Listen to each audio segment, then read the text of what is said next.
الذي هدانا لهذا وما كنا لنهتدي لولا أن هدانا الله وأكمل لنا ديننا وأتم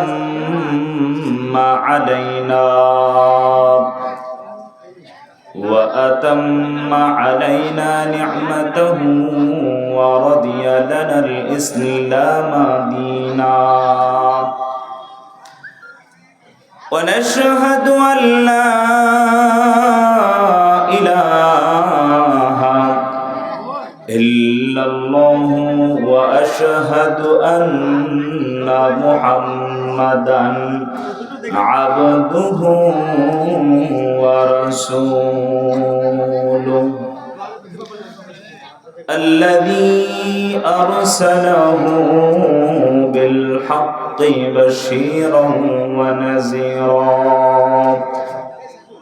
وداعيا إلى الله بإذنه وسراجا وقمرا منيرا أما بعد فقد قال الله تعالى في كلامه المجيد وفي فرقانه الحميد أعوذ بالله من الشيطان الرجيم بسم الله الرحمن الرحيم وسارعوا إلى مغفرة من ربكم وجنة عرضها السماوات والأرض أعدت للمتقين الذين ينفقون في السراء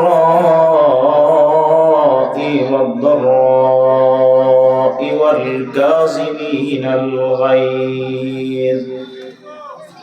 والكاظمين الغيظ والعافين عن الناس والله يحب المحسنين صدق الله العلي العظيم وصدق رسوله النبي الحبيب الكريم ونحن على ذلك من الشاهدين والشاكرين والحمد لله رب العالمين قال النبي صلى الله عليه وسلم إذا ذكرت معي حديث قدسي أو كما قال النبي عليه الصلاة والسلام في شان حبيبه ومحبوبه ومعشوقه مخبرا وآمرا وما أرسلناك إلا رحمة للعالمين إن الله وملائكته يصلون على النبي يا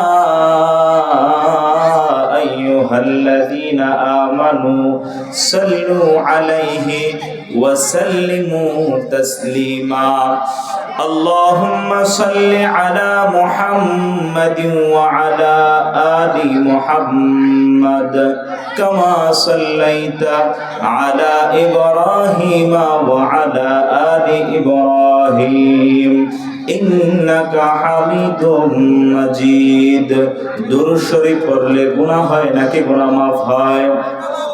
আরো জোরে বলতে হবে, দুরূদ শরীফ পড়লে গুনাহ হয় নাকি গুনাহ মাফ হয়?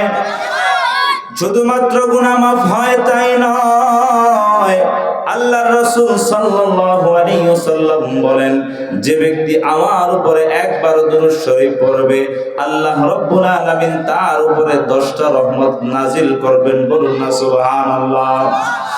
শুধুমাত্র 10টা রহমত নাজিল করবে তাই নয়, আল্লাহর রাসূল সাল্লাল্লাহু আলাইহি ওয়াসাল্লাম বলেন, আমার যে সমস্ত উম্মতেরা আমার উপরে একবার দুরূদ শরীফ পড়বে, আল্লাহ রাব্বুল আলামিন তার আমলনামা থেকে 10টা গুনাহকে maaf করে দিবেন। বলুন না সুবহানাল্লাহ। আমরা প্রত্যেকে দুরূদ শরীফ পড়তে পারি তো ইনশাআল্লাহ? সকলে আমার সাথে সাথে উচ্চ আওয়াজে দুরূদ ইব্রাহিম পড়ি।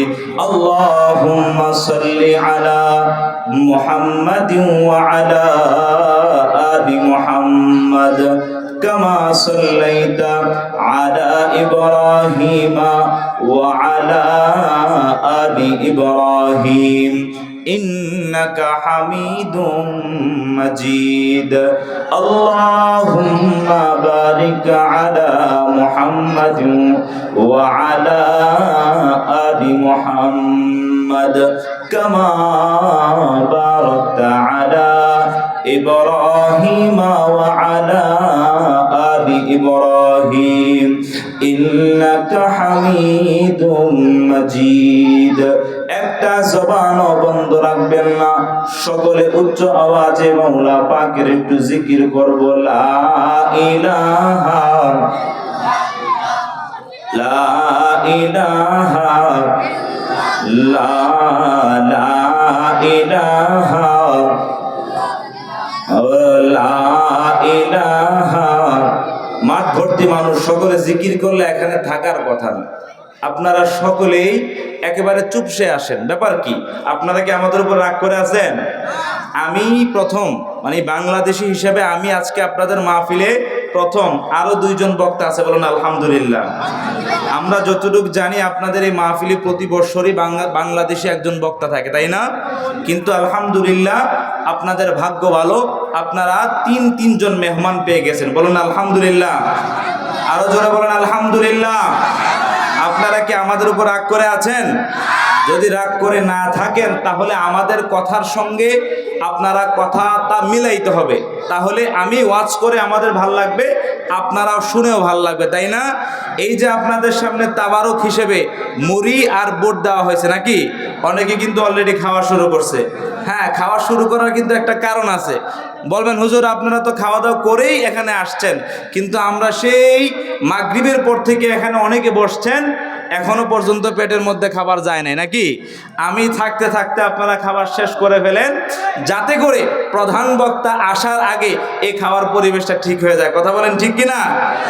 হ্যাঁ, এই যে মুড়ি খাইতেছেন, মুড়িটা যদি মুখের মধ্যে নেওয়ার পর, হ্যাঁ, এটা যদি নরম হয়ে থাকে, আপনাদের দেশের ভাষায় কি বলে সেটা আমি জানি না, কি বলে? নরম। এটাকে আমাদের বাংলাদেশের ভাষায় কিছু কিছু জায়গায় তেনাইন্না মুড়ি অথবা এরকম একটা ভাষায় বলে আর কি। ওই মুড়িটা খাইতে কিন্তু মজা না নাকি? এই এখানে যদি আমরা মুখের মধ্যে মুড়ি দেই আর মুড়িটা যদি নরম থাকে, খাইতে মজা লাগবে? মুড়িটা যদি শক্ত থাকে, মুখের মধ্যে দেওয়ার পর, হ্যাঁ, দাঁতের নিচে দেওয়ার পর যদি একটা আওয়াজ হয়, তাইলে মুড়ি খাইয়া মজা আছে নাকি? এছাড়া কিন্তু মুড়ির মজা নাই। অলরেডি বোঝা যাচ্ছে আপনাদের সামনে যে তাবারক গিয়েছে, এই তাবারকের মুড়িগুলা পোতাইন্না মুড়ি না, এটা ভালো মুড়ি। কথা বলেন ঠিক কিনা?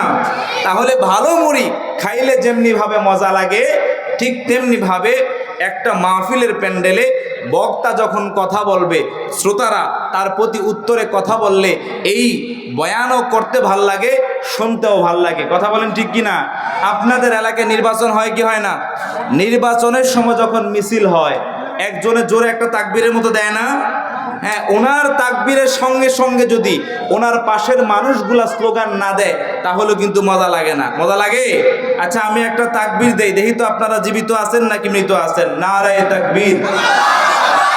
সবাই আওয়াজ করতে পারেন নাই, আরেকবার বলেন নারায়ে তাকবীর। এখনো পর্যন্ত আমার পিছনের অনেক ভাইয়েরা চুপ আছেন, কেন জানেন? তারা চিন্তা করতেছে যা সামনে বসে আছে হুজুর তো তাদেরকে দেখতেছে, আমাদেরকে দেখে না, ঠিক কিনা? এই সামনে ওই যে মাঝখানে যে একটা বাঁশ আছে, এর সামনে যারা আছেন তারা চুপ থাকবেন, পিছনে যারা আছেন তারা চিৎকার মেরে বলবেন নারায়ে তাকবীর। সবার আওয়াজ হয় নাই, বলেন নারায়ে তাকবীর। আবার সকলে উচ্চ আওয়াজে বলুন নারায়ে তাকবীর।